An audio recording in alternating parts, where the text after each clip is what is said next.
እኛ ጋር ምን ይጠበቃል?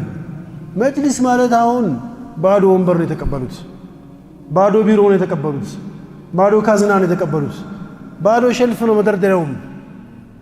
ምን ይፈልጋል? በገንዘብ ኃይል የሚደግፍ ምሁራን ይፈልጋሉ። የነጋዴም የባለ ሀብትም ድጋፍ ይፈልጋል። ዘካለኝ ያለው ዘካው ሊያግዛቸው፣ አይ በሰደቃና በወቅፍ አግዛለሁ የሚል ሊያግዘው ይፈልጋል። አይ በምሁራን ዘንድ ደግሞ የምሁራን አስተዋጽኦ ይፈልጋል።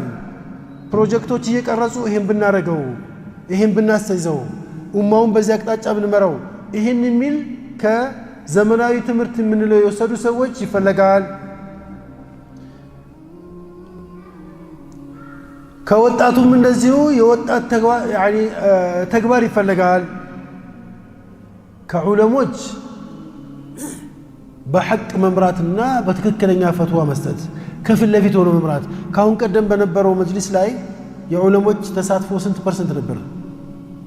10% ነው። ካሁን ቁብደ ለይስሙላ እንደው የሉም እንዳይባል 10% ዓሊም ተብሎ ተቀምጧል። እንደዚህ ይባል ነገር የለም። ዓሊም ያልመራው ተቋም አይሆንም። ምሁራን ያልመሩት ተቋም አይሆንም። አሁን የተደራጀው መጅሊስ 60% ዑለሞች ናቸው የገቡበት። 60% ከግማሽ በላይ ወንበር ማን ያዘው? ዑለሞች ናቸው። ኢንሻአላህ በኢዝኒላህ የማናቀው አፈር የበላ አቂዳ እነዚህ ሰዎች አልፎ ይመጣል ብለን አንጠብቅም። ኡማው ላይ ካሁን በፊት ሳንፈልግ የተጫነብን አይነት አስተሳሰብ እነዚህ ዑለሞች እያሉ እንጠፋለን ብለን አንከጅልም፣ አንፈራም ከአላህ ጋር። በዑለሞቿ የምትመራ ሀበሻ እየመጣች ነው ማለት ነው። በዑለሞች የምትመራ ሀበሻ እየመጣች ነው ማለት ነው። ዓሊም ከፊት ካለ ሁሉ ነገሩ በረካ ነው። አዛሂር ይመስገን በሉ ብሎ ያለው ማን ነው? ዓሊም እኮ ነው። ያችን ቀን ጎንበስ ብለው እንዲያልፉ ያደረገው ዓሊም ነው። ዑለሞች በጣም ብዙ መስዋዕትነት ከፍለዋል። ሀበሻ ላይ ኢስላም እንዲቆይ የተደበደባለ፣ የተሰደዳለ፣ የተገደላለ፣ በግዞት የተቀመጣለ፣ ማንነቱን እስኪረሳ ድረስ ስሙን እየቀየሩ በግድ እያረዱ ብዙ ነገር አልፏል። አሁን ስላለፈው ዘመን ልናወራ አይደለም። የፊት ለፊቱ ምን መሆን አለበት ነው። አማና የሚጠብቅ ሐቅን የሚቀበል ምክር የሚቀበል መጅሊስ እንዲሆን እንጠብቃለን። ዑለሞች ካሉ መቼም ይሄ ጠፋቸዋል ብዬ አላስብም። እኛ በበኩላችን ግን መደገፍ ያለብን ነገር በሙሉ ሄደን መደገፍ ነው። ምን እናግዛችሁ? ቢሮ ክፍት ነው። ቢሮ ቤታችን ነው፣ ቤታቸው ነው፣ የሁሉ ሰው ነው። መጠየቅ መብቱ ነው ሰው። አሁን ጊዜ መርጠናል፣ አስቀምጠናል። ዳር ቆሞ ስህተት እስኪሰሩ መጠበቅ አይደለም። አስቀምጣቸዋል ወንበር ላይ። ምን ስህተት የድሮ እንደዛ ነበረ። ማን እንደገባበት ባናቅም፣ ምን እንደተሰራ ባናቅም፣ የምናየውን ነገር ዳር ቆሞ መተቸት ይሄ ትክክል አይደለም። መጠየቅ አለ፣ የሚጠይቀውን ጥያቄ መልስ መቀበል አለ፣ ማስተካከልም ካለ ማስተካከል አለ ማለት ነው።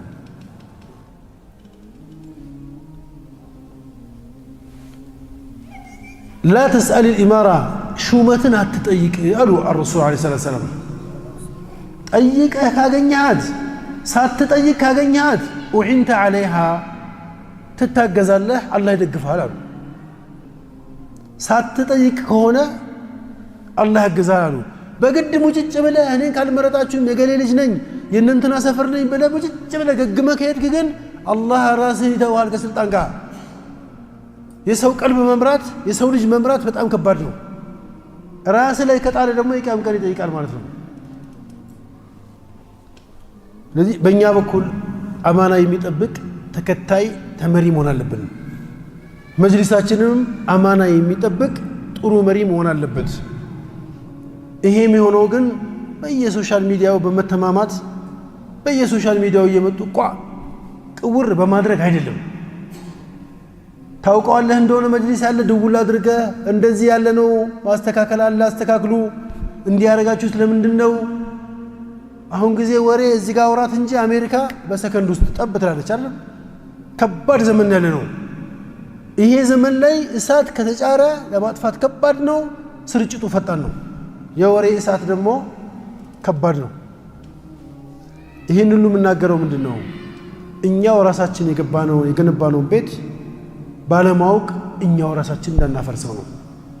ይሄ ነገር ከእጃችን ከወጣ መልሶ ለመያዝ በጣም ዘመናት ዋጋ ያስከፍላል። ወደ ኋላ 500 ዓመት ነው ኢስላም የቱ ጋር ነው ያሸበረቀው ኢትዮጵያ ውስጥ ብለህ ስታይ 500 ዓመት ነው የምትቆጥረው።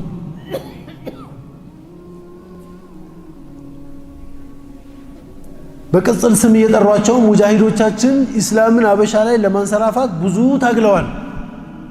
አብዛኛውን የኢትዮጵያን ክልል ይዘው ሲያበቁ በሐቅ መርተዋል። ይፋትና ጥሙጋ የሚባል በሸሪዓ የተዳደረ ግዛት ነው። ሀዲያ የሚባል ሀዲያ ታውቃላችሁ?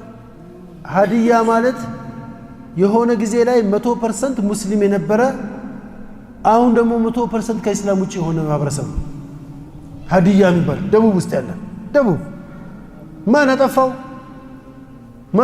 ስርዓት ተቋም አለመኖሩ፣ አደረጃጀት አለመኖሩ። ሁለት ሙስሊሞች አንድ ላይ ቁጭ ብለው እንዲያወሩ አይፈለግም። ሙስሊም በኮርቻ እንዲጋልብ አይፈቀድም። ቡልም የነበረበት ዘመን ነው። አሁን ያንን የምናለቅስበት ሰዓት አይደለም። ወደፊት ልጆቻችንን እናስተምር፣ እናስቀራ። ልጆቻችንን የመጅሊስን አስፈላጊነት እናስተምራቸው። ተቋም ምን ያህል አስፈላጊ ነው ይወቁት። እኛም ዝቅ ብለን እንማር። መጅሊስ ማለት ዛሬ አቋቁመው ልክ እንደ ፒኤልሲ አቋቁመው ቢዝነስ ማኔጀር ቁጭ አድርጋ ዞር የምትለው ነገር አይደለም። ከተቋቋመ በኋላ የኛው ልጆች ውስጡ መግባት አለባቸው። ልክ እንደ ፋብሪካ ማኔጀር እዚህ ጋር አለው፣ የሰው ኃይል አስተዳደር እዚህ ጋር አለ፣ የፋይናንስ ሰው እዛ ጋር አለ። መጨረሻ ላይ ያመቱ መጨረሻ ላይ አንተ መጣ ሪፖርት ትሰማለህ። አተረፍኩኝ አከሰርኩኝ ምናምን የሚለው ሪፖርት። መጅሊስ እንደዛ አይደለም። እግር በእግር ምን ይፈልጋል? ክትትል ይፈልጋል፣ እገዛ ይፈልጋል፣ ድጋፍ ይፈልጋል። ችግርም ካለ እኛውን ልናስተካክለው የምንችለው። ኧረ እናንተ ሰዎች መጅሊሳችሁ ተበላሸ ብሎ ነሳራ ይመጣልሃል። ኧረ እናንተ ሰዎች መጅሊሳችሁ ተበላሸ ብሎ አይሁዳ ሊያስተካክል ይመጣል? አይመጣም። ሰውነት ከቆሸሸ የምታጥበው አንተ ነህ። በሐቅ ሆኖ መሰራት አለበት ነው። በሐቅ ከስበን ያገኘናትን ገንዘብ ለዚህ ተቋም ድጋፍ ማድረግ አለብን። ለዚህ ተቋም የእውቀት ድጋፍ ማድረግ አለብን። የዕልም ድጋፍ በአይነትም በገንዘብም እንደ አማና የምናስተላልፈው ይሄ ነው።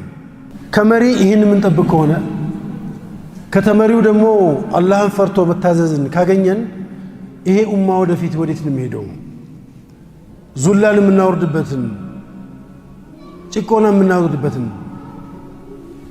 ኢትዮጵያ የአረብ ሊግ አባል መሆን አለባት የሚል ጥያቄ መጣ።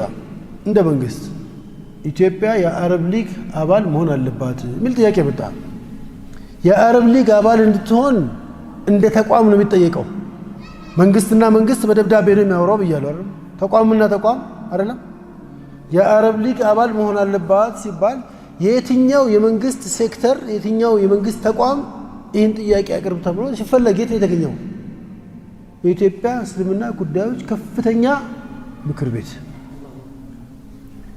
የኢትዮጵያ እስልምና ጉዳዮች ከፍተኛ ምክር ቤት ደብዳቤ ጽፎ ኢትዮጵያ የአረብ ሊግ አባል እንድትሆን ይጠቅማል፣ በደንብ ይጠቅማል። መንግስት የሚያየው ዶላር አገኛለሁ፣ መንገድ ይሰራልኛል፣ ህንፃ ነው፣ ኢንቨስትመንት ነው ምናምን ነው። እኛ ምን ያውስ እስላማዊ ዩኒቨርሲቲ ይቋቋምልኛል፣ ኮሌጅ ይከፈትልኛል፣ መሳጅዶች ይገነባሉ፣ ገጠር ላይ ትልልቅ ወለቦቻችን በሳር ቤት ውስጥ ነው የሚያቀሩት፣ ያ ሁላ መንገድ ይስተካከላል፣ ውሃ ያገኛሉ፣ የሚበሉት ቁርጥ ማለት ይሄን ሁሉ የሚደግፍ ነገር በዛ በኩል ይመጣል። ቢያንስ አረብኛ ቋንቋ ኢትዮጵያ ውስጥ ኦፊሻል ላንጉጅ ሆኖ ይመጣል። እቺን ሐዲስ የሚቀራት ሰው ሊበዛ ነው። አረብኛውን የሚያቀላጥፍ ሰው ሲመጣ ቁርአን ልትገለጥ ነው። ይሄንን ጥያቄ ማን ይጠይቅ? በመጅሊስ በኩል ይጠይቅ ብሎ ተወሰነ። አየኸው፣ ትናንትና ምንም የማይፈይድ የሚመስለን መጅሊስ ዛሬ ኢንተርናሽናል የሆነ ዲስከሽን ጀምሯል። ዓለም አቀፍ የሆነ ዲስከሽን ጀምሯል። እኛ ከኋላም ከፊትም ሆነ ማገዝ አለብን ማለት ነው። ባረከላሁ ፊኩም። ሁላችንም እቺን ለማድረግ ዝግጁ ነን። አላህ ያግዘን። አላህ መጅሊሳችንን አባት ያርገው። እንደው የሚገፈትር የሚከፋፍል ሳይሆን የሚሰበስብ አላህ ያርገው። መጅሊሱን ያሉ ሰዎች በሙሉ አላህ በረካ ያርጋቸው። አላህ ያግዛቸው ከእውቀት ላይ እውቀት ይጨምርላቸው ከቁዋ ላይ ቁዋ አላህ ይጨምርላቸው ኡማውን ከሚከፋፍል ከሚያናድድ ከሚያሳዝን ነገር አላህ ይጠብቀን እናት አባቶቻችንን አላህ ይዘንላቸው ወጣቶቻችንን አላህ ያሳድግልን ተተኪ የሆኑ ጀግና ልጆች አላህ ይስጠን በቁርአን የሐፈዙ በተቋ የበለጸጉ ልጆች አላህ ይስጠን የሞቱትንም ወላጆቻችንን ወንድም ቤተሰቦቻችንን አላህ ይዘንላቸው ቀብራቸውን ረውደተን ሚን ሪያዲል ጀና አላህ ያርግላቸው የምንሰራው የምንናገረው ሁሉ ኻሊሰተን ለወጅላሂል ከሪም አላህ ያርግልን አሚን አሚን ወሰላሙ ዐለል ሙርሰሊን አልሐምዱሊላሂ ረቢል ዓለሚን ወሰላሙ ዐለይኩም ወራህመቱላሂ ተዓላ ወበረካቱሁ